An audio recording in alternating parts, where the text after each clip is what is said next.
The Interstellar Council was in a state of panic. Reports had flooded in from multiple sectors that the humans had done it again. This time, their creation was so advanced and unpredictable that it caused more than just a few raised eyebrows.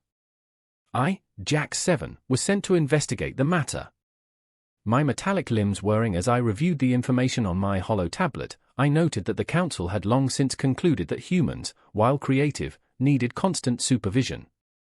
Their penchant for turning scrap into something terrifyingly efficient was legendary, and this was no exception.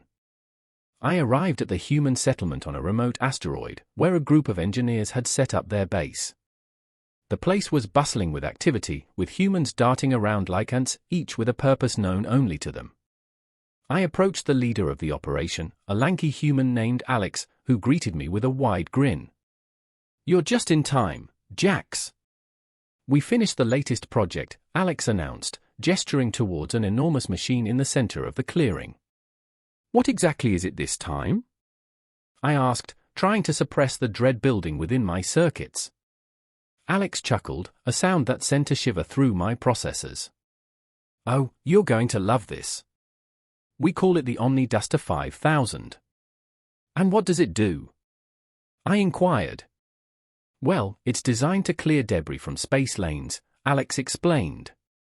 "But we might have overdone it a bit." I blinked my photoreceptors. "Overdone it?" Alex shrugged. "It's got a few more features than initially intended. You know how it is, give an engineer some spare parts and a week without supervision, and voila." He led me to the control panel, which was covered with an array of buttons and levers, each labeled with handwritten notes.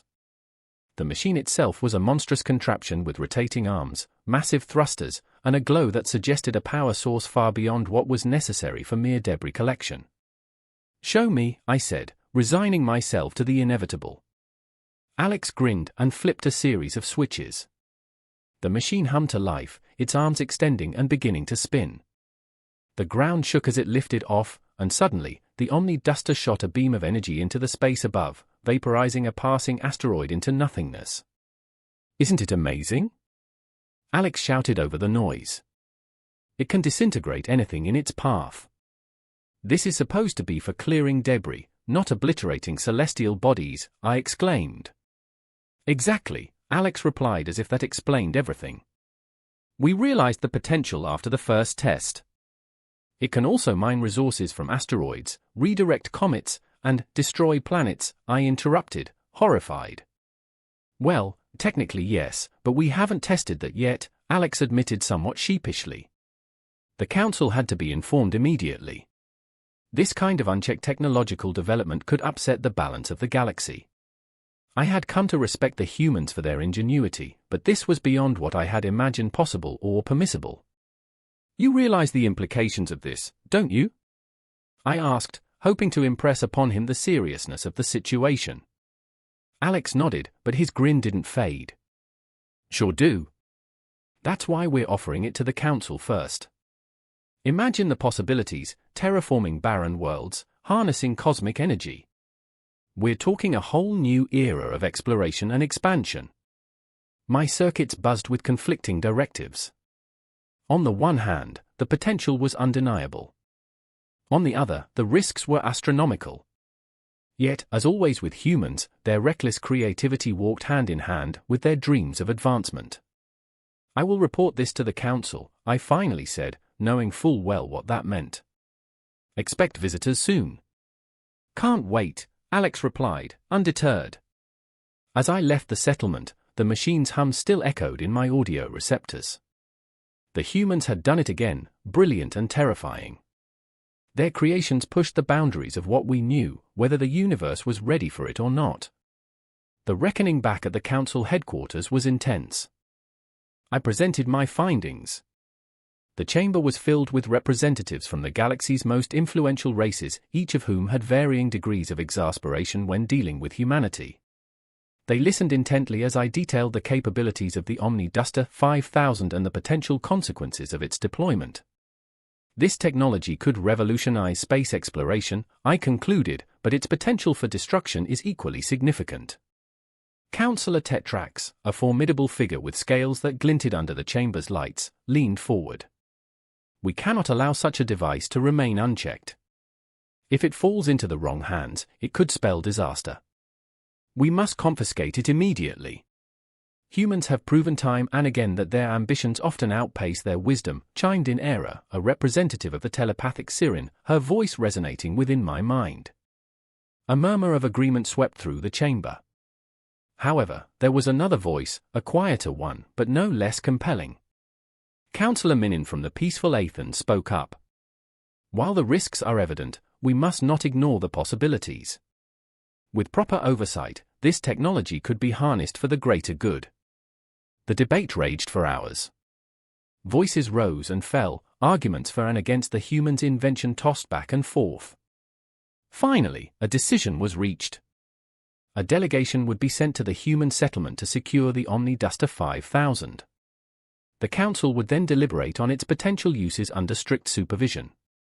As part of the delegation, I returned to the asteroid, this time accompanied by a mix of scientists and security personnel. Alex and his team greeted us with cautious optimism. "So what's the verdict?" Alex asked, trying to maintain his trademark grin, though I sensed a hint of tension in his voice. "The council has decided to take temporary custody of the Omni-Duster 5000, I informed him. We need to ensure its capabilities are thoroughly tested and its risks mitigated." Alex nodded, appearing to accept the decision gracefully. "Fair enough. We expected as much. Just remember, we built it for good reasons, not for war." I acknowledged his point with a nod. "Your intentions were clear, it's the implications that are concerning." Together, we oversaw the deactivation and transport of the Omni-Duster 5000. Despite the weight of the situation, Alex took the time to show the delegation his team's meticulous work, explaining each feature and function with pride. It was evident that while the creation was undeniably powerful, it was also a marvel of engineering, a testament to the human spirit of innovation. As we left the settlement, Alex pulled me aside. "Jax, I know you guys are wary, and I get it, but this thing could change everything for us, for everyone." "That's precisely why it needs careful consideration," I replied. "Unchecked, it could lead to unintended consequences. But with the right approach, perhaps it can become a force for progress." He sighed but gave me a hopeful smile. "Just don't let it gather dust in some council vault. We built it to be used, not stored." I assured him that the council would conduct a thorough evaluation. The technology's potential was undeniable, and it would be foolish to ignore it entirely. Back at the council, the Omni-Duster 5000 was the subject of intense scrutiny.